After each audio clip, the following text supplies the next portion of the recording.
Kirby's performance rank up from what you've seen? Well, I'll tell you, our coaching staff's been real fortunate. In our 11 years here, this is our third no-hitter that a pitcher has pitched. Mike Ballard, and then the perfect game by Will Roberts, and now Nathan Kirby. And I'll tell you, this one was really special.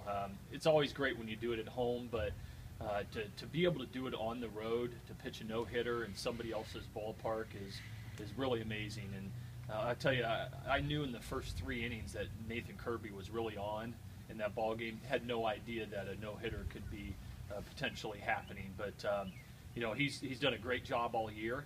He's been very, very consistent in our Friday starts, and it doesn't surprise me that he puts himself in a position to do that at the end of the game. It was very, very exciting. He had a run there from the 2nd to the 5th inning where he struck out 10 straight. You ever seen anything like that? I have not. I'll tell you, that's as dominating as pitching performances as we've seen here at the University of Virginia, against a really good opponent that has almost won every ball game in their own ballpark this year in Pitt. So, you know, he had a really live fastball going on. He had an excellent breaking ball, and he was throwing strikes. And it's just amazing that you throw a no-hitter and you have 18 strikeouts and only throw 120-some pitches. So he was very, very efficient and did a tremendous job. Is one pitch better than the other that he has? He has got the fastball and that wicked curve? Yeah, you know, I think on Friday night it was both his fastball that had really good velocity and location, but he also had a great curveball that he was throwing for strikes and then bouncing it on the plate that they were swinging over the top of. But I'll tell you, any time that you throw a no-hitter, certainly you have to be really good on the mound, but it has a lot to do with the defense that you get behind you. And we made some spectacular plays. Even the last out of the game that Danny Pinero made, Danny made it look like an easy play, but it was a very, very challenging play, and it's a total group effort when you do something like this.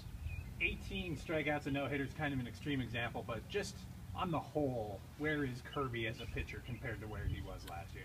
I'll tell you, I think Nathan Kirby, in my time here at the University of Virginia, is the most improved pitcher that we've had from one year to the next. Really, and I'm not saying that just because he threw a no-hitter. I think his starts all year long have been, every one of them has been a quality start.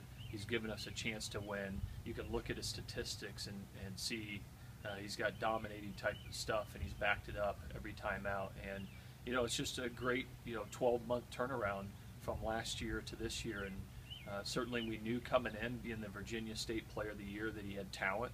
We saw that talent out of high school, and, it took about a year for it all to come together. Was there a light bulb kind of moment, or did he just kind of have to grow into all of this? I'll tell you, I think when Nathan Kirby went away this summer and went up to pitch in the New England Collegiate League, had a very good summer. And when you're off on your own like that and you have to figure things out a little bit, he came back this fall with a presence about him that was different than he was last year. Last year, everything was so fast for him. When he'd get runners on, he'd just try to throw harder. And this year, you can watch him pitch, and the poise and the calmness that he pitches with is really impressive, and that's what he needs to do to be successful. The staff as a whole, I mean, like you said, Pitt only had 1 loss all year at home going into that series. You guys